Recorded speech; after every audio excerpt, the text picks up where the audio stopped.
యేసుక్రీస్తు నామంలో పరిశుద్ధాత్మ ఆశీర్వాదమును ప్రతిరోజు చూస్తూ పొందుకుంటున్న ప్రతి ఒక్కరికి హృదయపూర్వక వందనాలు తెలియచేస్తూ ఉన్నాను.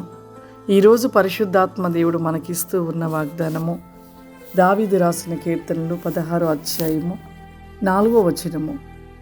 యెహోవాను విడిచి వేరొకరిని అనుసరించు వారికి శ్రమలు విస్తరించును. యెహోవాను విడిచి వేరొకరిని అనుసరించుట శ్రమలు విస్తరించును. అంటే శ్రమలు మనలో విస్తరించుట అంటే అధికము కావుట. శ్రమలలో ఎన్నో రకాలు ఉన్నాయి. భక్తి కలిగిన వారికి వచ్చే శ్రమలు ఉన్నవి, భక్తిహీనులకు వచ్చే శ్రమలు ఉన్నవి. కొద్దిమంది వారంతట వారే కొని తెచ్చుకున్న శ్రమలు కూడా ఉంటాయి. మీరు అనుకోవచ్చు కొని తెచ్చుకోవడం ఏంటి అనేసి. గెహాజీని చూసుకుందాం. ఎలీషా తన యొక్క పక్కన గెహాజీ, మరి ఎలీషాలో ఉన్న దేవుని ఆత్మశక్తి తెలుసు, ఆత్మని కలిగి ఉన్న అన్ని విషయాలు తెలుసు. మరి ఎలీషా ప్రక్కన ఉండబట్టి గెహాజీ ఎంతగా దీవించబడ్డాడు, ఎంతో సమృద్ధి ఉన్నది గెహాజీకి. అయినను కూడా అక్కడ గెహాజీకి ఒక ఆశ కలిగింది, ఒక ధన ఆశ కలిగి మరి ఆ యొక్క ధనాన్ని ఆశించటమును బట్టి తను ఒక కొని తెచ్చుకున్నాడు. ఏంటది? తన ఒక డబ్బు వారి దగ్గర తీసుకొని తనేం తెచ్చుకున్నాడంటే రోగం తెచ్చుకున్నాడు. ఆ రోగము కుష్టి రోగము. అంటే చూడండి, అక్కడ గెహాజీ ఆ డబ్బు తీసుకున్నాడు, అక్కడికి వచ్చాడు. అక్కడ ఎలీషాకు తెలియకుండా తీసుకోవడం ఒక తప్పు అయితే, మళ్ళీ ఎలీషా దగ్గరకు వచ్చి రెండో తప్పుగా అబద్ధం ఆడాడు. అంటే తనంతట తానే తెచ్చుకున్నది ఆ యొక్క జబ్బు.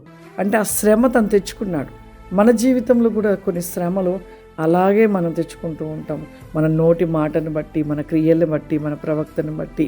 నిజంగా ఆనాడు ఆదాము అవ్వ విషయంలో కూడా దేవుడు మాట వారు వినలేదు. వినకపోవడానికి ఒక శ్రమ తెచ్చుకున్నారు. కయ్యూను ఏం చేశాడు? కయ్యూను తన తమ్ముడిని చూసి ఓర్వలేక తన తమ్ముడిని చంపి శ్రమ తెచ్చుకున్నాడు. మరి ఈ శ్రమ ఎక్కడి నుండి వచ్చింది? వాళ్ళంతటా వాళ్ళు తెచ్చుకున్నదా, లేకపోతే సాతాను నుండి వచ్చిందా, లేకపోతే దేవుడి నుండి వచ్చిందా ఈ శ్రమ? ఒకసారి ఆలోచన చేద్దాం. చాలామంది ఏమంటారంటే, అయ్యో శ్రమ దేవుడి నుండి వచ్చి, ఈ శ్రమలు నాకెందుకు, ఈ శ్రమలు ఏంటి నాకెందుకు వస్తే నేను కొంతమంది అనుకుంటారు నా భక్తి జీవితాన్ని బట్టి శ్రమలు వస్తున్నాయేమో అని కొంతమంది అనుకుంటారు.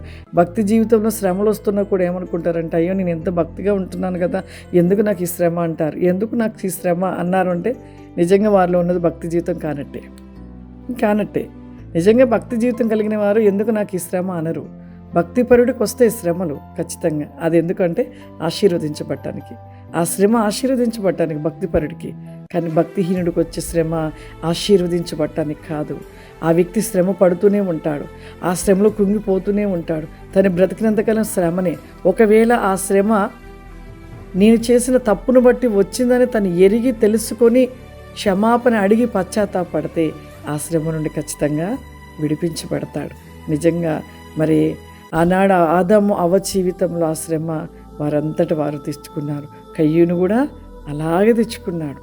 మరి అలా ఎంతోమంది భక్తులు ఆ విధంగా శ్రమ తెచ్చుకున్న వారు కూడా పరిశుద్ధ గ్రంథంలో ఉన్నారు.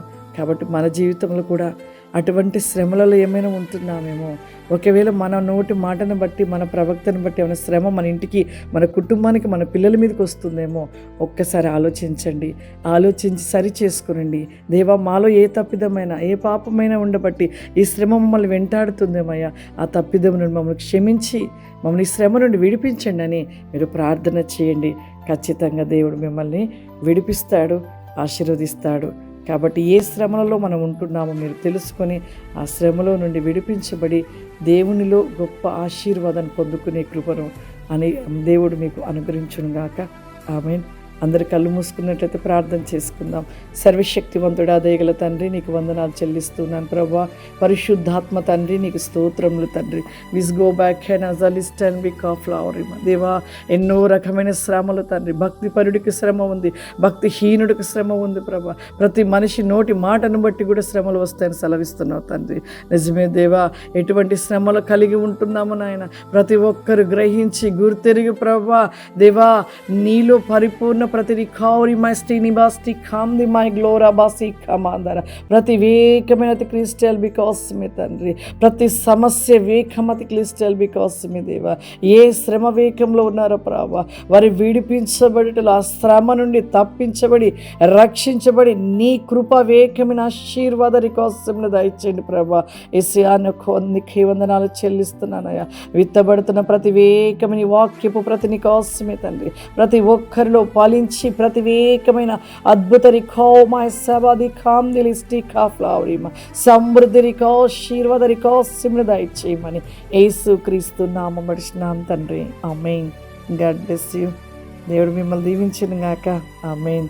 ప్రతిరోజు కూడా ప్రభు ఈ యొక్క ఉపవాసంలో ఉంటుండగా ప్రతిరోజు మీకు ఒక వాగ్దానం ప్రభు ఇస్తుండగా ప్రతి ఒక్కరు చూసి మీరు ఆశీర్వదించబడాలని కోరుకుంటున్నాను. God bless you.